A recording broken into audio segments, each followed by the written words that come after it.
solidarias de parapsicología.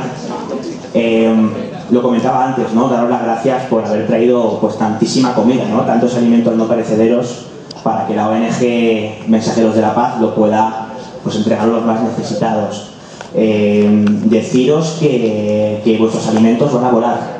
En cuanto la ONG los recoja, nos comentaban hace poco cuando hablábamos con ellos que hay una demanda brutal. Son tiempos en los que la gente lo está pasando realmente mal y en cuanto les llegan alimentos les duran 2 o 3 días. Tienen muchísima demanda. Así que de verdad muchísimas gracias y me vais a permitir brindaros un aplauso de vosotros mismos por haber llenado esas mesas de comida para la gente más necesitada. Muchas gracias.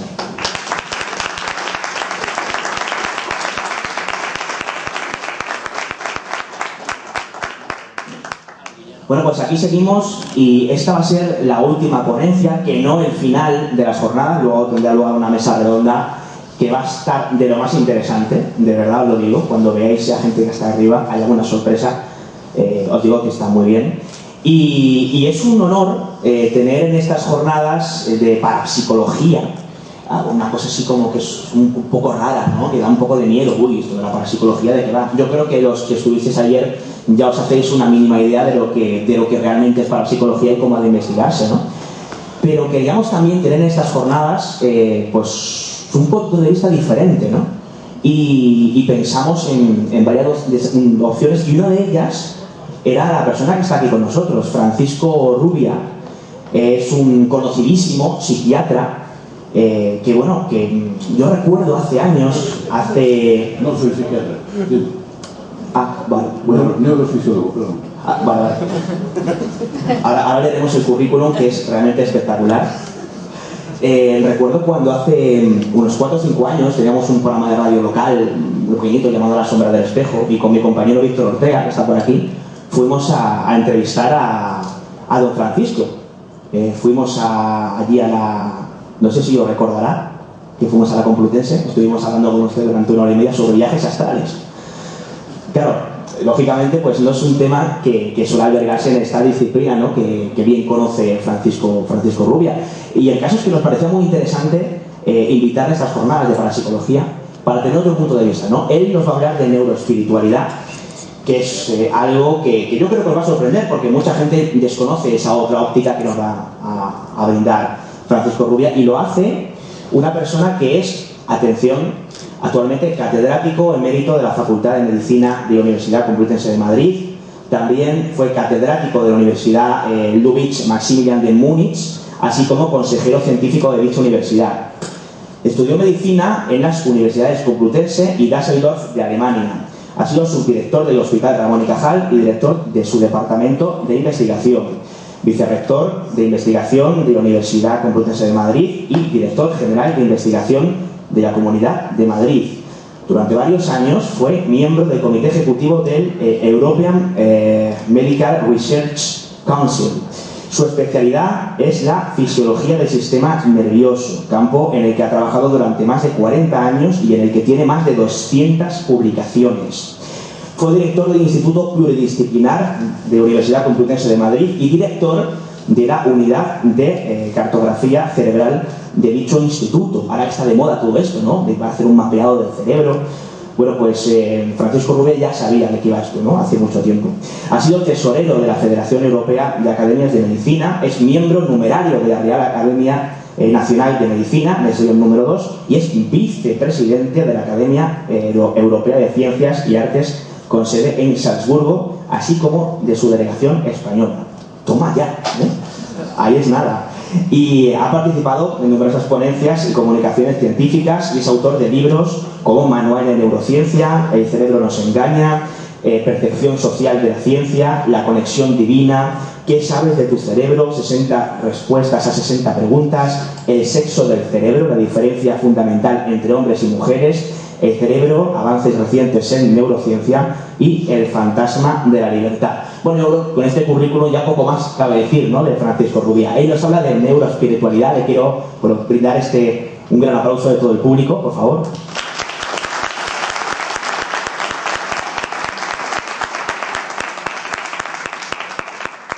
Y Francisco, cuando quieras. Bueno, buenos días a todos. Y mis primeras palabras son de agradecimiento a David y a Juanjo por la amable invitación que me hicieron llegar para venir a hablarles a ustedes de un tema que me ocupa y preocupa, como es el tema de la neuroespiritualidad. Una palabra que quiere dar a entender que nuestro cerebro genera experiencias que se han denominado espirituales, religiosas, luminosas, divinas o de trascendencia. Y estas experiencias se producen cuando se hiperactivan o sobreactivan determinadas estructuras cerebrales que pertenecen a lo que se llama el sistema límbico o el cerebro emocional.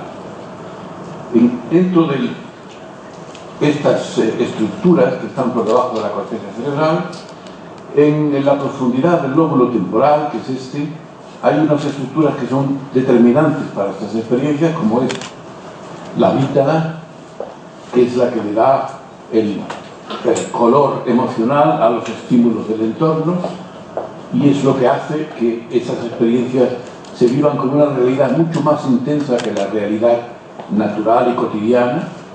Y aquí tenemos también el hipocampo, que es una estructura que está en relación con la memoria espacial y con la memoria autobiográfica.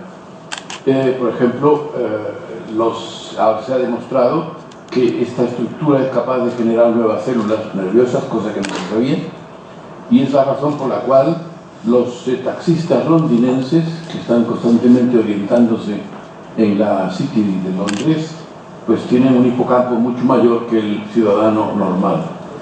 Es decir, que esta estructura es importante para la memoria espacial, también he dicho para la memoria autobiográfica y para la capacidad de trasladar la memoria a corto plazo a largo plazo, que luego se almacena en distintas regiones de la corteza cerebral. Así que el hecho de que las experiencias espirituales, religiosas, etc., se generen por actividad o hiperactividad de esas estructuras ya era conocido antes. ¿Por qué? Pues porque existe una epilepsia, un tipo de epilepsia, la epilepsia del lóbulo temporal, cuyos efectos vamos a conocer enseguida, y este tipo de epilepsia genera experiencias espirituales y religiosas. Hoy podemos generar estas experiencias de manera artificial, estimulando eléctrica o con estimulación magnética transcraneal estas estructuras. Y estos hechos tienen muchas consecuencias. En primer lugar, lo que plantea es la cuestión de si la división antinómica que solemos hacer entre materia y espíritu es correcta, por lo menos por lo que respecta al cerebro. Porque si la materia, que es el cerebro, puede generar espiritualidad, pues el concepto de materia y el concepto de espiritualidad habría que modificar. Yo le he llamado al cerebro espiriteria, que es una contracción entre materia y espíritu.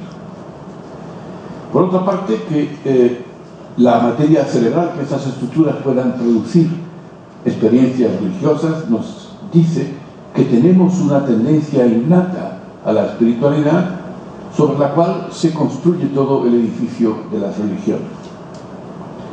Espiritualidad es un concepto más amplio que el de religión, ya que no existe religión sin espiritualidad, pero sí existe espiritualidad sin religión, como es el caso, por ejemplo, del budismo, del jainismo o del taoísmo.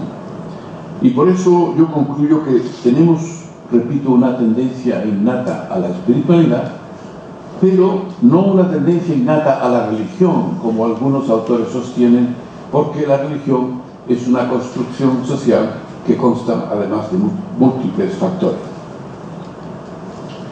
Dijimos que en patología se conoce la epilepsia del lóbulo temporal. El lóbulo temporal es especialmente vulnerable a la hiperactividad de estas estructuras, amígdala, hipocampo fundamentalmente, en la que cuando se produce un ataque, muchas células se activan al mismo tiempo, provocando convulsiones, como saben, en la epilepsia general. Sin embargo, en el lóbulo temporal las crisis suelen ser parciales y se dividen en simples y complejas. Las crisis parciales simples son las que producen y generan emociones intensas como el éxtasis místico y otro tipo de experiencias religiosas espirituales. Y las crisis parciales complejas son aquellas en las que el paciente no es consciente de sus acciones y realiza automatismos como, por ejemplo, masticar sin razón, tocarse la ropa o rascarse. En muchos casos estas crisis no van acompañadas de pérdida de conocimiento, como ocurre en las crisis generalizadas cuando la actividad eléctrica anormal llega a la corteza motora, entonces se producen convulsiones, como saben muy bien, y el paciente puede morderse la lengua, caerle, luego pierde el conocimiento, cae al suelo y se ven las contracciones de la musculatura.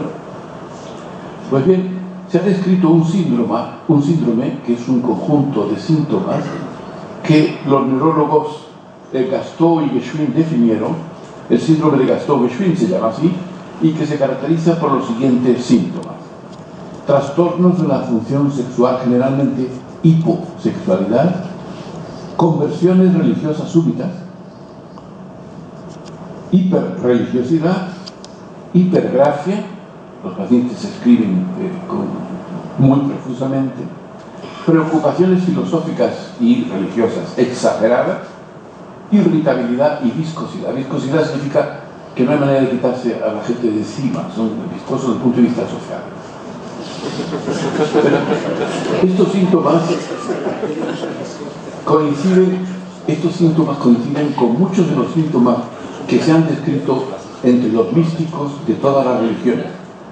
Y se supone que entre las personas que han padecido esta enfermedad pues, se encuentra Teresa de Ahumada, por ejemplo, también conocida como Santa Teresa de Jesús, que en su biografía dice que estuvo varios días en coma y cuando se despertó tenía la lengua textualmente hecha pedazos de mordida.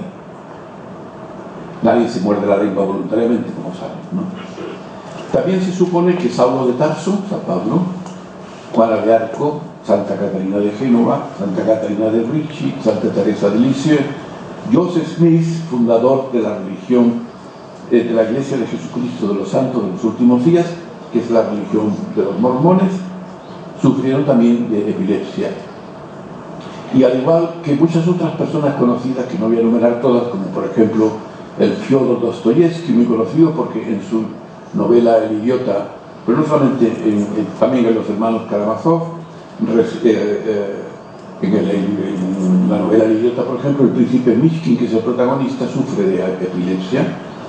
Vincent van Gogh o Emanuel Swedenborg y muchos otros, Julio César, hay muchos.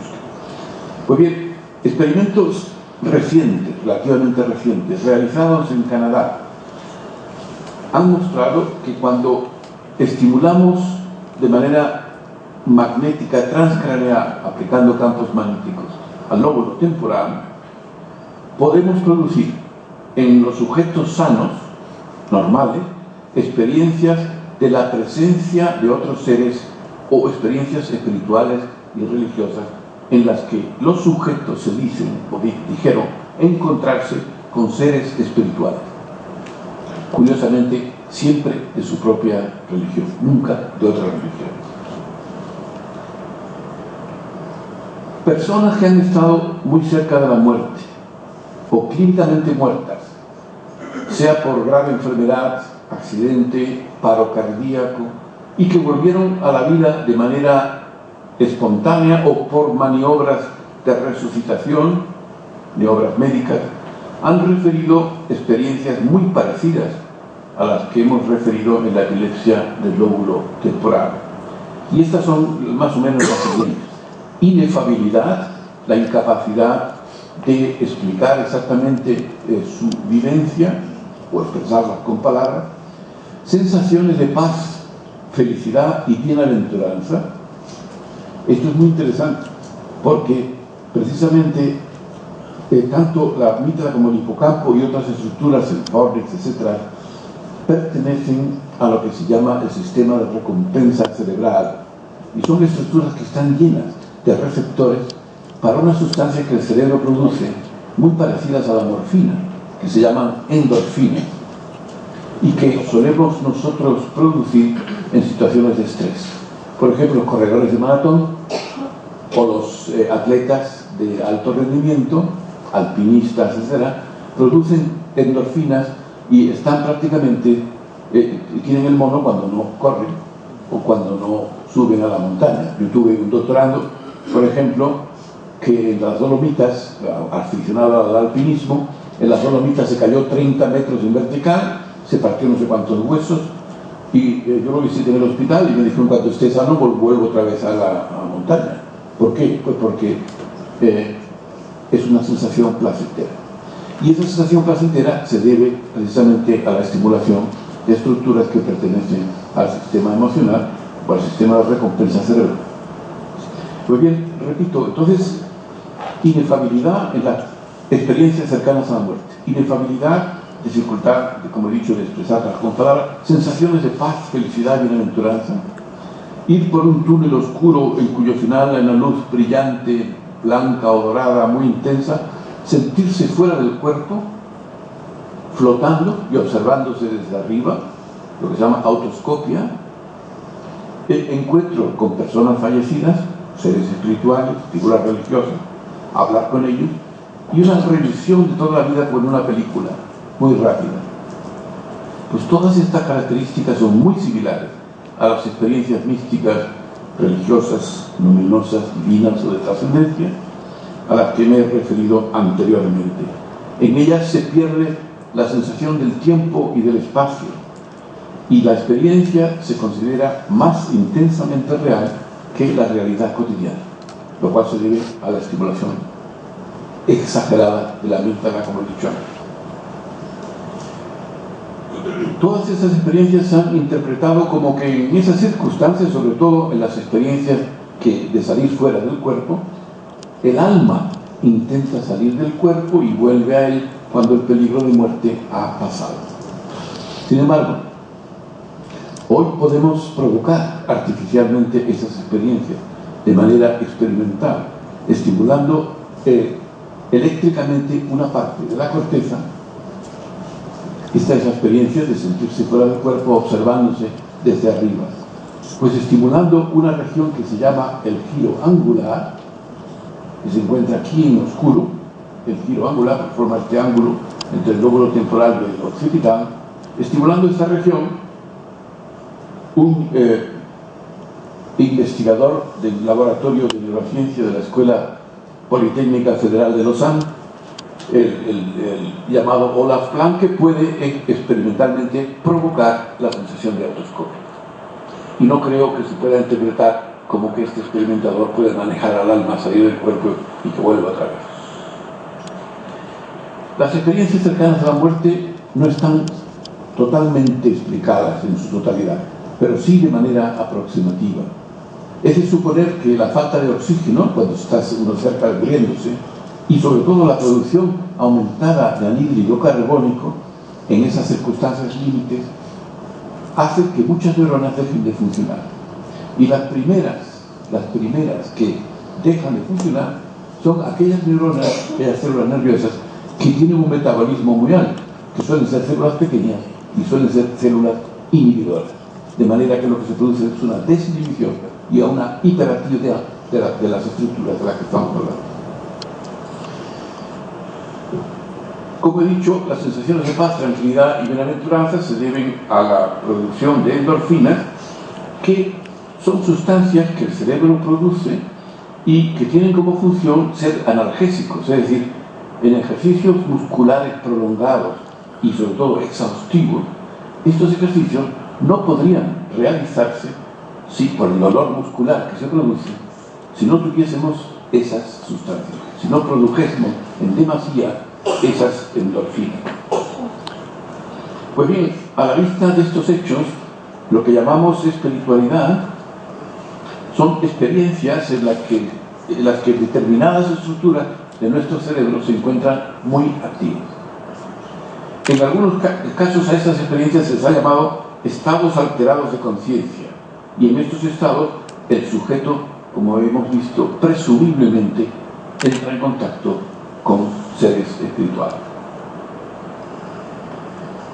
En las épocas humanas más antiguas, en la época en que éramos cazadores-recolectores, es decir, una época en la que el ser humano ha vivido prácticamente un 99,9% de todo el tiempo que llevamos sobre la Tierra, porque llevamos entre 150.000 y 200.000 años, estos estados alterados de conciencia eran muy comunes entre los chamanes, especie de hechiceros, curanderos o sacerdotes o guías espirituales de la comunidad. Aquí tenemos dos ejemplos de dos chamanes que utilizan el tambor y muchas otras técnicas, como veremos, para entrar en éxtasis. Como dice el historiador de las religiones rumano Mircea Eliade, el chamán es un especialista en la técnica de éxtasis. Mediante técnicas activas como la danza, recuerden los indios norteamericanos, o la percusión de instrumentos, tambores, pífanos, etc., el chamán entra en éxtasis o en trance, en el que se comunica presuntamente con antepasados de la comunidad o seres espirituales de su religión. El llamado vuelo del chamán lo realiza supuestamente al cielo o desciende a los infiernos, y a su vuelta dice que es capaz de predecir el futuro, saber dónde se encuentran los mejores lugares de caza, curar enfermedades, naturalmente no el cáncer ni la Alzheimer, pero sí enfermedades psicosomáticas, como veremos. Pero también puede utilizar técnicas pasivas, es decir, el chamán puede entrar en éxtasis con aislamiento sensorial, ayuno, meditación o sufrimiento. Hay algunos que se desgarran la piel para entrar en esto. Cuando mediante estas técnicas sean activas o pasivas, el chamán no puede entrar en estos estados alterados de conciencia, entonces ingiere drogas alucinógenas, psicodélicas o enteógenas. Esta última palabra, enteógenas, significa etimológicamente Dios generado dentro de nosotros.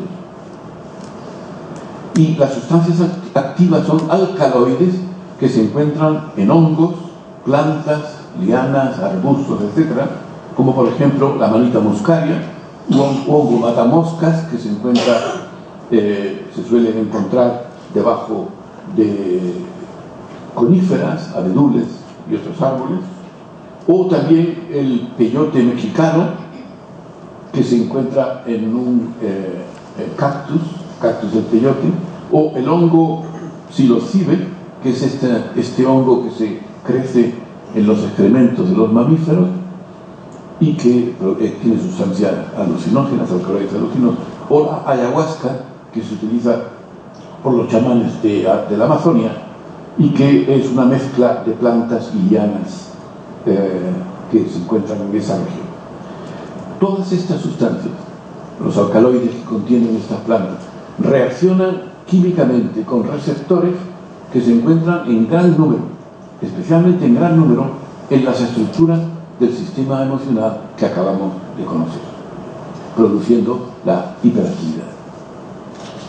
Por cierto, que la búsqueda de estas sustancias no es exclusiva del hombre, sino que muchos otros animales buscan flores, lianas, plantas, hongos, etc., que contienen sustancias enteógenas para experimentar, probablemente, no sabemos, esos estados alterados de conciencia, anticipándose de esta manera a los drogadictos de nuestra cultura.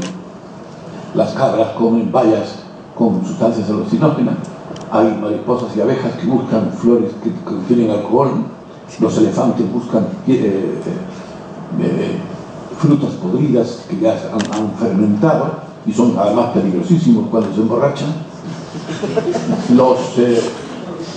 Eso lo saben muy bien los cazadores. No sé si el rey ha llegado a esto. En el estómago de macacos y de chimpancés se han encontrado estos hongos, psilocibe mexicana o psilocibe de otro tipo, es decir, que también la ingieren para colocarse. Los reinos en Siberia por ejemplo, pues se alimentan, buscan estas plantas, estos hongos. Es más, los chamanes siberianos, los tunguses, han copiado de los renos la ingesta de esta sustancia. Que por cierto, se menciona en los Vedas, fíjense que antiguo eso, 3.000 años, hace 3.000 años, se menciona en los Vedas porque esta sustancia, cuando se ingiere, no es tan pura como cuando se orina. La orina es mucho más pura porque el organismo limpia de sustancias adicionales y por tanto sabían muy bien los chamanes siberianos que era mucho más colocante, por así decir, ingerir la orina de los que habían comido estos hongos. Y eso se menciona en los Vedas, el Soma de los Vedas y el Jaoma probablemente de Persia. Total que a lo largo de la historia el ser humano ha vivido siempre en dos mundos: el mundo natural, cotidiano que conocemos, y luego un mundo que le ha llamado sobrenatural. Y eso significa que el hombre ha buscado siempre evadirse del mundo natural y buscar el ámbito sobrenatural en el que pretendidamente se reunía con dioses, demonios, antepasados o familiares fallecidos. Desde el punto de vista neurocientífico, por lo menos desde el mío, el ámbito de lo sobrenatural no es un mundo que exista fuera de nosotros, sino que es un producto, como gran parte de lo que consideramos realidad exterior, un producto de la actividad de nuestro cerebro. Por eso decimos que el mundo de lo sobrenatural es el mundo de los espíritus, y chocamos enseguida con el concepto espíritu, que no debe ser una hipótesis científica porque no puede ni comprobarse ni falsearse siguiendo los criterios del filósofo austriaco Karl Popper. En este sentido, las llamadas experiencias espirituales habría que nombrarlas de otra manera.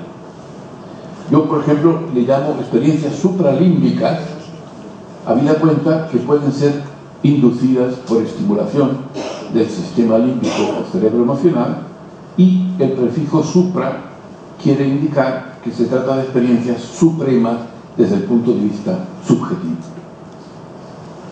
Y la pregunta que se plantea es ¿cuándo el ser humano comienza a tener experiencias espirituales? Ya hemos visto que los animales, nosotros no lo sabemos porque yo le he preguntado a los animales pero no me responden, ¿no?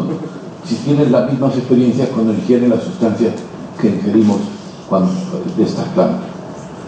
Pero es muy probable que todos los mamíferos que tienen un sistema límbico muy parecido al nuestro, que todos los mamíferos tengan experiencias, si no iguales, similares a las nuestras.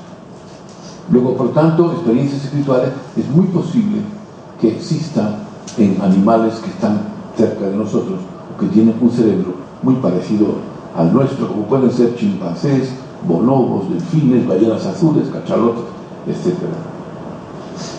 Pues bien, en el Paleolítico medio, entre 130.000 años y 33.000 años antes de Cristo, y en el Paleolítico, repito, y en el Paleolítico superior, entre los 33.000 y los 9.000 años antes de Cristo, se han encontrado tumbas en las que se encuentran los cuerpos de los fallecidos acompañados de herramientas o implementos de caza, lo que apunta a la creencia en una vida más allá de la muerte. Es decir, se considera que los humanos arcaicos, entre los que figuran el Homo heidelbergensis, el Homo rhodesiensis, el Homo neanderthalensis y posiblemente el Homo antecesor que se ha descubierto en Atapuerca, podrían tener creencias espirituales, muy probable. Se ha encontrado, por ejemplo, que en sepulturas del hombre de Neandertal, el fallecido fue enterrado con cuernos de cabra colocados en círculo, vértebras de ciervo, pieles de animales, instrumentos de piedra, ocre rojo, probablemente porque se pensaba que de esa manera podían seguir en vida, y distintas clases de flores. En otras sepulturas se han encontrado bloques de piedra sobre el cadáver o decapitaciones rituales que también se han interpretado como creencias en la posibilidad de que el espíritu del muerto pudiese volver a atormentar a los vivos. Si recuerdan, ya ayer me parece que se habló de este tema. Colocar piedras encima, aparte de las flores, que están por aquí, colocar piedras encima del cadáver o decapitarlo para evitar que vuelva a la vida. Y por esta razón se ha pensado que las creencias espirituales rebasan los 100.000 años, por lo que serían anteriores al hombre moderno, hombre de Cro-Magnon, cuya antigüedad se remonta, como sabrán, a los 40.000 años antes. Aparte de eso, naturalmente, es muy probable que también otros animales lo hayan tenido.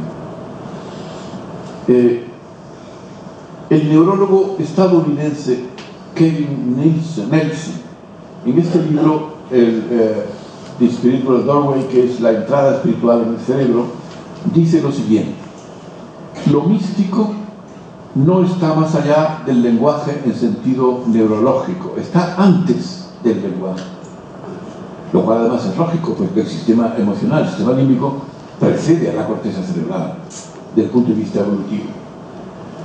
Está antes del lenguaje, residiendo en estructuras cerebrales arcaicas que tienen que ver con nuestra supervivencia darwiniana. El sistema emocional está dedicado casi exclusivamente a la supervivencia y es mucho más rápido que cualquier razón o raciocinio. Y sigue diciendo Kevin Nelson: mi fuerte corazonada es que las experiencias místicas existieron mucho antes de que el lenguaje llegara a nuestra especie. Esto es un pensamiento bastante sorprendente. Sigue: significa que otros animales, aparte de los seres humanos, pueden haber tenido sentimientos místicos. Así que, como verán, no estoy solo en esta creencia. Desde luego, desde que se conoce que el cerebro produce espiritualidad, se plantean dos posibilidades. Una, la postura de los creyentes, que pueden argumentar que Dios ha colocado en el cerebro humano estructuras que permitan la experiencia espiritual y el contacto con la divinidad. O otra hipótesis, que estas son fruto de la evolución, como el resto del organismo, por el proceso de selección natural, lo que llevaría a preguntarse cuál es el valor de supervivencia de estas experiencias. Si las estructuras son fruto de la evolución, lo cual parece obvio, todavía queda la posibilidad de que un diseño divino lo haya hecho posible utilizando los mecanismos darwinianos de la evolución para llegar hasta el hombre, y que fuese este el que pudiese tener las experiencias espirituales, aunque ya sabemos que es muy probable que no sea el único, y de esa manera poder comunicarse con los seres espirituales. Pero también es posible la experiencia o la postura contraria, saber que estas estructuras son las que han generado las creencias en seres espirituales como un producto accesorio de otras funciones ligadas al cerebro emocional. En este segundo caso, la espiritualidad resultaría ser una facultad mental como cualquier otra que se ha desarrollado en respuesta a una determinada presión del medio ambiente. Si esto es válido para todas las facultades mentales, también lo es que los rasgos universales que el ser humano posee sirven para aumentar las posibilidades de supervivencia del organismo, ya que la naturaleza suele eliminar lo superfluo. Como todas las facultades mentales, se necesita un entorno apropiado para que se desarrolle. Es lo que ocurre con el lenguaje. Tenemos una predisposición innata para el lenguaje, una gramática universal, como decía Noam Chomsky. Pero si no el organismo no crece en un entorno parlante, el niño nunca llega a hablar correctamente. Y tenemos un ejemplo de aquellos niños que se han criado por fieras en la India, por ejemplo, en Francia. Incluso hay una película en Francia sobre este ejemplo, en donde los niños no llegaron nunca a hablar bien, porque el lenguaje tiene un periodo crítico, y durante ese periodo crítico el medio ambiente no es parlante, pues el niño no llega a hablar bien. Es decir, y eso ocurre con todas las facultades mentales, ocurre con la música. Por ejemplo, si Mozart nace en África, pues no tenemos la música que hoy tenemos, sin duda. ocurre con la inteligencia, con todas las facultades mentales que dependen del medio ambiente. Y de ahí se deduce que hay personas que más espirituales que otras, más musicales que otras, más inteligentes que otras y más parlantes que otras, porque tienen más o menos desarrollada esa facultad. El entorno, es decir, la cultura y la sociedad en las que las personas se encuentran, juegan un papel esencial. Por eso la pregunta de qué es más importante, los genes o el medio ambiente, es una pregunta tonta, por una razón, porque los genes no pueden expresarse si el medio ambiente no es apropiado. Luego, no tiene sentido porque existe una interconexión funcional entre los genes y el medio ambiente. Por esta razón, existen y han existido individuos con una enorme espiritualidad, como por ejemplo los fundadores de las religiones, y otros en los que esta espiritualidad parece estar ausente. Y que esta facultad dependa de la integridad de estructuras cerebrales lo muestra el hecho de que en enfermos de Alzheimer, por ejemplo, disminuye la espiritualidad. En autistas también hay menos espiritualidad que en personas normales o individuos parecidos, similares, control. En algunos casos de tumores y también en diversas lesiones cerebrales hay una disminución o de la religiosidad o de la espiritualidad. Como antes decía el neurólogo Kevin Nelson, que tenemos todavía en pantalla, y con razón, las estructuras límbicas responsables de las experiencias espirituales son estructuras arcaicas desde el punto de vista de la evolución. El sistema límbico cerebroemocional lo compartimos, como he dicho antes, con prácticamente todos los mamíferos, y esto explica que podamos entendernos mediante un lenguaje no verbal con nuestros animales de compañía. Hay gente que dice, mi perro entiende todo lo que dice. Es mentira, porque el perro no tiene un lenguaje sintáctico, no puede entender el lenguaje, pero sí entiende un lenguaje no verbal que en muchas ocasiones es mucho más importante que el lenguaje verbal, incluidos en el ser humano. Eso lo saben los que venden y los echadores de cartas, como dijeron anteriormente. Si las experiencias espirituales, místicas, luminosas, etc., dependen de estas estructuras, esto significaría que estas experiencias suponen una regresión a un estado de conciencia arcaico, como ya suponía Sigmund Freud en su obra El malestar en la cultura. Para Freud, los ensueños, yo le llamo ensueño para diferenciarlo del sueño. En otros idiomas hay diferencia entre sueño y ensueño, pero en el castellano no. Le decimos sueños a todos. El dormir y el soñar. Pues bien, para Freud, los ensueños en los que sabemos que domina el cerebro emocional son una regresión, decía Freud, entendiendo por regresión el regreso de la mente a un estado o nivel de funcionamiento anterior al habitual. En ellos, en estos estados, el pensamiento lógico y consciente queda anulado, siendo sustituido por lo que llamamos pensamiento onírico, por una lógica preverbal, no dualista, en suma arcaica, una lógica arcaica.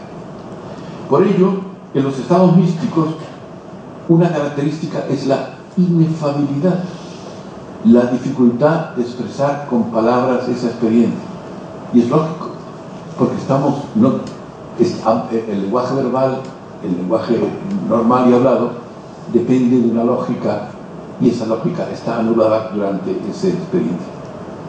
Por ejemplo, San Francisco de Sales decía lo siguiente: en este estado, el alma es como un niño de pecho, a fin de que la leche se deslice hacia su boca sin que él tenga siquiera que mover los labios. Es decir, está hablando también de una especie de regresión al niño de pecho. Pues bien, como hemos dicho, la ingesta de plantas, hongos, lianas, flores, etc., con sustancias enteógenas, es más antigua que la especie humana. Y quizás copiando a los animales, los seres humanos hemos ingerido desde tiempos inmemoriales estas sustancias, entrando en lo que yo he llamado una segunda realidad o la conciencia límbica, descrita innumerables veces por los místicos de todas las religiones. Mencionamos antes que los renos en Siberia buscan la manita muscaria para colocarse, y que esto probablemente lo hayan copiado los chamanes en Siberia, pero es que en el Canadá son los caribúes los que también ingieren la manita muscaria. Otro hongo, como hemos dicho, el hongo psilocibe, que hemos dicho que crece en los excrementos de los mamíferos y que es muy conocido en la cultura azteca, que le llamaba hongo de Dios, y también se le llamaba carne de los dioses. Es ingerido este hongo no solamente por los humanos, sino también por perros, cabras, hemos dicho antes, chimpancés, y que se han encontrado probablemente en el estómago de estos animales. Y por la descripción que se hace en la Biblia del maná, hay algunos autores que sugieren que podría tratarse del hongo psilocibe. Una planta conocida como Pergamon. ¿No he traído la planta? No, la planta no está. Bueno, pues lo siento, pero hay una planta que se llama Peganum armala, que contiene una sustancia activa que se llama armalina, que es fuertemente alucinógena. Pues esta planta se ha encontrado enfrente de las cuevas de Qumran, patria de los esenios, por lo que se supone que estos místicos judíos que vivieron en el desierto de Judea desde el siglo II a.C. y que fueron descubiertos cuando se encontraron los manuscritos del Mar Muerto en 1947, podían haber ingerido estas plantas psicoactivas. Un antropólogo norteamericano, Michael Winkelmann, dice que, y cito textualmente, la asociación en todo el mundo de las sustancias psicodélicas, enteógenas, con los orígenes de las tradiciones religiosas, junto con la capacidad de esas sustancias de producir experiencias espirituales profundas, es un importante apoyo a las hipótesis que plantean que las tradiciones religiosas pueden haber surgido por los efectos profundos de esas sustancias sobre la conciencia. Fin de la cita de Winkelmann. A lo largo de la historia de la humanidad, chamanes, místicos, monjes, profetas, poetas y literatos fueron auténticos exploradores de la espiritualidad, adentrándose por diversos medios, como dijimos antes, en lo que he llamado conciencia límbica o segunda realidad. Una realidad, repito, producida por el cerebro de la misma manera que el cerebro produce en su gran mayoría lo que llamamos realidad exterior. Y me voy a detener un momento en esto. Hoy sabemos, por ejemplo, que los colores que vemos y que pensamos que están ahí fuera, no están ahí fuera.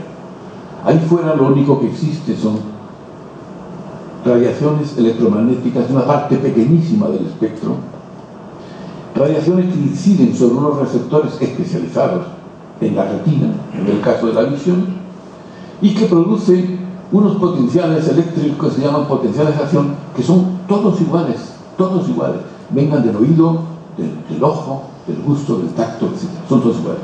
Entonces, ¿cómo se discrimina? ¿Cómo entendemos esto es rojo, esto es verde, esto es azul? Porque la corteza cerebral, que se encarga de los colores, es la que atribuye la impresión subjetiva: esto es color, esto es rojo, perdón, esto es verde, esto es azul. Es la corteza la que lo hace, no está fuera de nosotros. Luego estamos engañados con respecto a la realidad exterior, de la misma manera que tampoco es el caso de los colores, de los olores, de los gustos, del tacto, etc.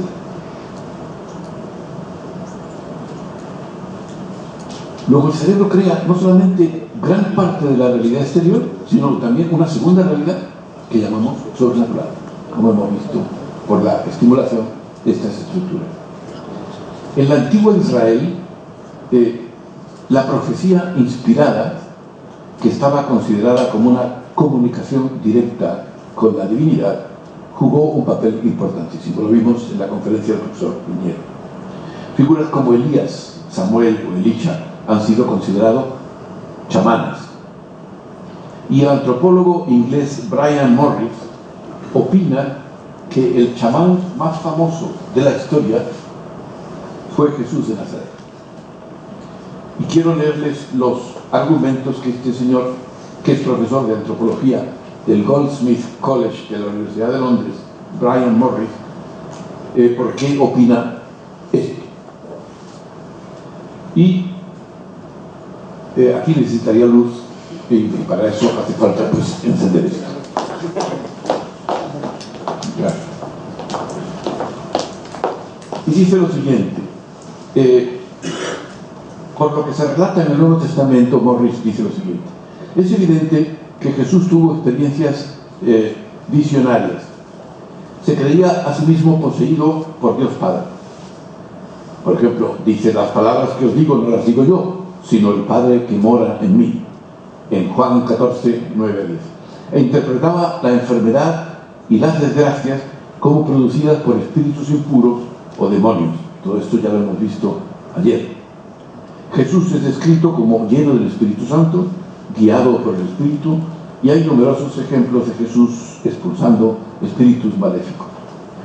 En los Evangelios, sigue Morris diciendo, la herboristería médica no se menciona ni una sola vez, y Jesús parece haber sido esencialmente un sanador espiritual y exorcista. Son palabras que utilizó el profesor Piñero ayer. Es más, la primitiva iglesia cristiana de Pablo parece portar todos los sellos de un culto a la posesión por los espíritus. Otro autor, Graham Hancock, es de la misma opinión. El cristianismo, en su fundación, dice él, fue una religión chamánica, y no solo por la naturaleza de Cristo, medio humano y medio divino, sino también por la ordalía de la crucifixión, muerte y resurrección. Y el sociólogo estadounidense Stephen Sanderson enumera los siguientes argumentos a favor de la naturaleza chamánica de Cristo. Los chamanes emplean periodos de tiempo en reclusión. Cristo estuvo 40 días en el desierto. Los chamanes curan. Cristo hizo lo mismo. Los chamanes tienen un contacto especial con el mundo de los espíritus. Cristo tenía un contacto directo con el Padre. Los chamanes entran en el mundo de los espíritus y ascienden a menudo al cielo. La muerte y resurrección es un ritual común entre los chamanes. Bueno, hay que añadir que los chamanes también descienden a los infiernos, como dije anteriormente, cosa que figura en nuestro credo, ¿no? Los chamanes, por cierto, no en el credo de Nicea, pero sí en el otro. Los chamanes en algunas regiones, como en Australia, sufren la iniciación en cuevas. El cuerpo de Cristo fue colocado en una cueva y de ella resucitó. Los chamanes tienen siempre espíritus ayudantes. Cristo tenía ayudantes en forma de discípulos, ángeles, etc. Y en los rituales de curación, los chamanes buscan el alma de la persona enferma para restaurarla a la persona. Cristo salva el alma de la condenación eterna. Pues finalmente hay otro estudioso de las religiones, Houston Smith, que opina que sobre Moisés y sobre Cristo, diciendo que las austeridades, como el ayuno y el agotamiento, provocan cambios somáticos y producen hazanías espectaculares, refiriéndose a los 40 días y 40 noches de ayuno de Moisés en el monte Joreb y a los 40 días en el desierto de Cristo, que se siguieron con la aparición de Satán y de las tentaciones, como sabemos.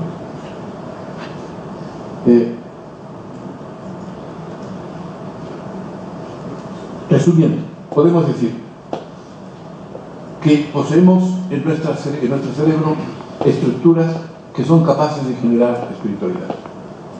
La consecuencia es que tenemos una predisposición genética para ello. Nunca podremos eliminar la espiritualidad del ser humano. Que sobre esta espiritualidad se construyen probablemente las religiones, un hecho que se puede deducir de las experiencias profundamente espirituales que han tenido todos los fundadores de la religión. Que la espiritualidad es un concepto más amplio que el de religión, como he dicho, porque no existe religión sin espiritualidad, pero sí espiritualidad sin religión. que la experiencia espiritual, religiosa, mística, luminosa, divina o de trascendencia es probablemente anterior a la aparición del ser humano sobre la Tierra. Que lo que llamamos espiritualidad es el resultado de la actividad de determinadas estructuras que pertenecen al sistema límbico o cerebro emocional. Que se puede acceder a las experiencias espirituales mediante técnicas activas, como la danza o la percusión de instrumentos, como hacen los chamanes, pero también mediante técnicas pasivas como el aislamiento, la huida al desierto, la privación sensorial de alimentos y bebidas, la meditación, etcétera, como han hecho siempre todos los místicos y anacoretas. Que las drogas enteógenas permiten también el acceso a estas experiencias espirituales y religiosas y que se han utilizado desde tiempos inmemoriales. Que hoy es posible provocar artificialmente por estimulación eléctrica o magnética transcraneal este tipo de experiencias. Que el cerebro sea capaz de generar espiritualidad debería obligar a una revisión de los conceptos materialismo y espiritualidad, por lo menos por lo que respecta al cerebro. Y finalmente, yo propondría que la antítesis espíritu-materia fuese sustituida por espiritualidad religiosa y espiritualidad no religiosa. Muchas gracias por su atención.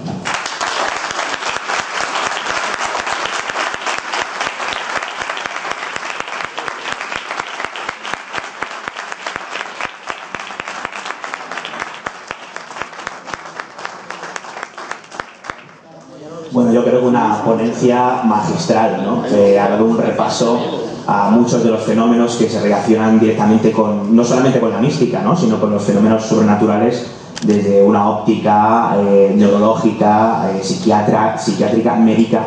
Yo creo que de lo más fascinante. Antes de pasar al turno de preguntas, os hago yo una pregunta a vosotros. Después nos vamos a quedar a comer por aquí. Aparte de los ponentes y de las personas alojadas, ¿quién tiene pensado quedarse a comer con nosotros? Que levante la mano, por favor.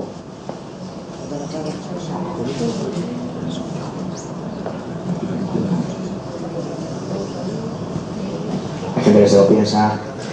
Pensar que lo que no podéis preguntar ahora lo podéis preguntar en la comida. Es una buena ocasión. Luego tenemos limitados de tiempo, más que nada, lo digo por eso. 3, hay una más.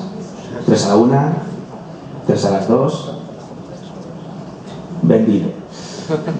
Bueno, pues, ¿alguien quiere preguntar algo? Madre mía. A ver, hay mucha gente. Vamos a dejarlo en 3 preguntas, ¿vale? Si no se extiende mucho, 4, ¿vale? Hola, buenos días y gracias por su ponencia. Quería preguntarle si se están haciendo investigaciones sobre el cerebro de los animales y si usted cree que algún día podremos comunicarnos con ellos más allá del lenguaje no verbal. Lo veo difícil, porque no, como he dicho antes, el lenguaje se ha intentado con chimpancés, que son los que están más cerca de nosotros, y pueden comunicarse también mediante letras de crucigramas, estos claves, de estos que se pegan en la pared, ¿no?, como hacemos en los frigoríficos, ¿no? Pero no pasan del lenguaje de un niño de 3 años, y desde luego nunca lenguajes sintácticos, con lo cual pueden decir quiero comer y me señala una banana o lo que fuese, ¿no?, o quería salir, unas palabras muy sencillas, un lenguaje muy sencillo, muy primitivo, pero el lenguaje sintáctico nunca.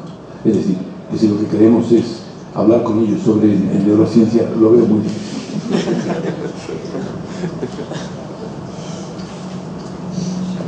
Hola, quería preguntarle si ha tenido la oportunidad en sus extensos años de carrera de estudiar algún caso concreto de místicos o endemoniados para ver cómo funcionan las áreas cerebrales que entran en funcionamiento. Gracias. No, desgraciadamente no, pero hay muchos estudios sobre místicos, ¿no? Pues, ahora con la resonancia magnética nuclear y con el PET, ¿no?, la tomografía por emisión de positrones, antes con la electroencefalografía y hoy también con la magnetoencefalografía, pues se han podido estudiar qué ocurre en el cerebro cuando los místicos tienen esa experiencia estática. Y bueno, y hay muchos fenómenos. Por ejemplo, algunas estructuras dejan de funcionar, estructuras que reciben información exterior, ¿no? Y que son además estructuras que están en relación con el esquema corporal. Por lo cual, el yo, ese yo que es una construcción cerebral, no he entrado en el tema porque es otro tema distinto, desaparece.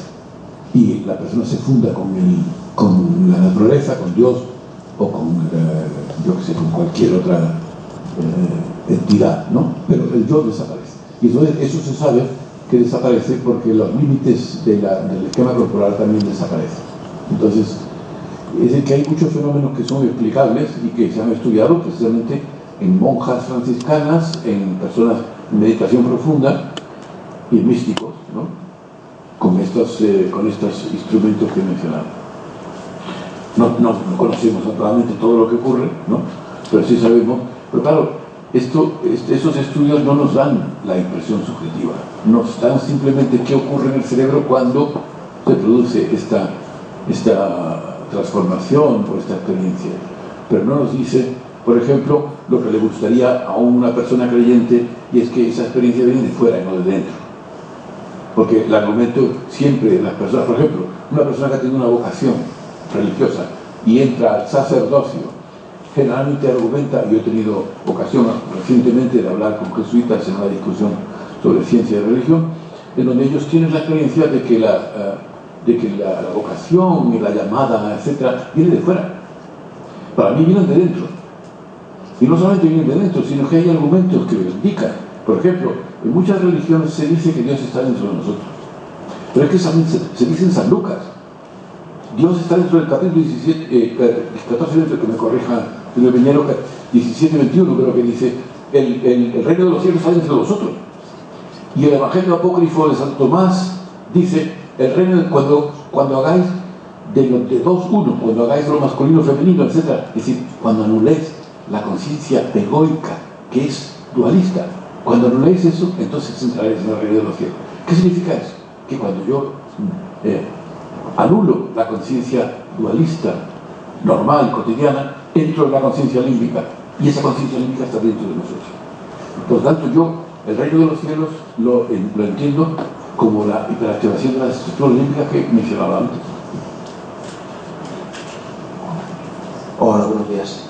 Sí, quería preguntarle, en referente a los estudios que se han hecho sobre las personas sobre todo sobre los místicos asociados con fenómenos parapsicológicos de levitación, estigmas, adivinación, si en la parapsicología actual que inducen a la gente a estados alternados de conciencia sería posible reproducir esos mismos fenómenos que los místicos tuvieran. ¿Hay algún estudio al respecto? Bueno, he hablado de la autoscopia. La autoscopia sí se puede producir artificialmente.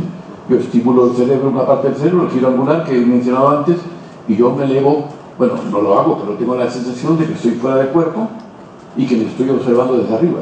Muchas personas lo han dicho, incluso ven las operaciones y las manipulaciones de los médicos y lo describen con detalles, etc. Eso lo puedo provocar. Las otras depende de qué experiencia sea, ¿no? Yo de la levitación, mientras no vea mientras no vea alguna, no creeré. De la misma manera que tampoco creo que el alma salga del cuerpo, sino simplemente que lo que hago es transformar el esquema corporal mediante la estimulación eléctrica de una parte del cerebro. Por cierto, un esquema corporal que tenemos de manera innata, porque los niños que nacieron sin brazos, porque sus madres habían ingerido talidomida, ¿no? Esos niños tienen un esquema corporal y que además tienen un miembro fantasma, es decir, que sienten dolor en brazos que no tienen. Luego, es lógico que ese esquema corporal nacemos con él, pero luego después es modificado. Y hay experimentos en que yo puedo modificar el esquema corporal sin ningún problema. Por ejemplo, el experimento de la mano de goma. Yo coloco una mano de goma y escondo la mía debajo de una tabla y pongo una mano de goma aquí y el experimentador está estimulando la mano simultáneamente, la mano auténtica y la de goma, y termino yo creyendo que la mano de goma es mía. Es decir, como el brazo se extiende hacia la mano de goma. Luego, el esquema corporal es maleable, ¿no? porque es una construcción cerebral. Y el hecho de que es una construcción cerebral lo demuestra es que si yo divido el cerebro en dos, lo parto el cuerpo calloso, 200 millones de fibras, y tengo dos hemisferios independientes, aparecen dos yo distintos. Aparecen dos yo. Luego ese yo es una construcción cerebral, es una ilusión. Por cierto, la filosofía védica hace 3000 años ya lo decía. El yo y la realidad exterior es maya, una palabra del sánscrito que significa engaño o ilusión. Estamos redescubriendo, después de miles de años, cosas que ya el ser humano sabía hace mucho tiempo.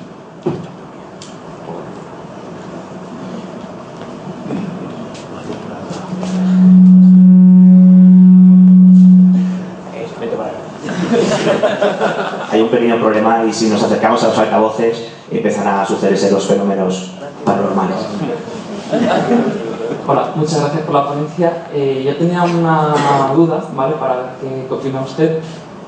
Dado que algunas emociones, por ejemplo, el miedo, la ira o el asco, son adaptativas y tienen un carácter pues necesario para la supervivencia, dando un paso más, ¿vale? Pienso en el arte, la escritura, la pintura. Ahí como que hay necesidad pues de simetría, de lo mismo, pero ¿qué pasa con las experiencias espirituales? ¿Qué opinión tiene usted de por qué motivo y qué necesidad adaptativa o de supervivencia puede tener? No lo sabemos. O sea que si tú tienes la duda, yo tengo muchas. Pero hay datos que indican que las personas religiosas, ¿no? Las personas religiosas o espirituales, en primer lugar tienen más hijos, con lo cual, desde el punto de vista reproductivo, y en segundo lugar, desde el punto de vista fisiológico, son más sanas o tienen menos problemas cardiovasculares, etcétera, etcétera. Es decir, que todas esas experiencias espirituales son muy tranquilizantes. Son muy tranquilizantes. Y eso sería la posibilidad de que fuesen adaptativas y que por eso se han conservado, ¿no? Pero ya digo, yo las considero como productos accesorios, porque en realidad son productos accesorios del sistema de recompensa y de todas esas estructuras que están al servicio de otras cosas. Por supuesto, de la supervivencia del organismo, por supuesto, pero no inmediatamente para tener experiencias espirituales, sino simplemente pues, para salvaguardar al organismo de los peligros que le pueden acechar. ¿Hay alguna pregunta más?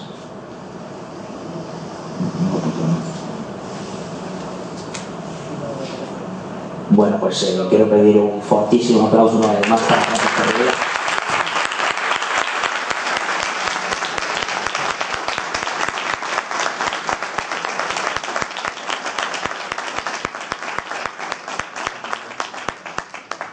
Bueno, a continuación, y sin mucha demora, en como mucho 10 minutos, tendrá lugar la mesa redonda en la que están invitados Francisco Rubia, también va a haber alguna sorpresa, y me gustaría también invitar a Antonio Piñero para que diera un poco su opinión sobre lo que ha estado viendo durante la tarde de ayer, ¿no? Al fin y al cabo se estuvo hablando de la investigación en parapsicología y como buen académico que es, me gustaría que participase. Yo creo que va a ser una mesa redonda de lo más interesante.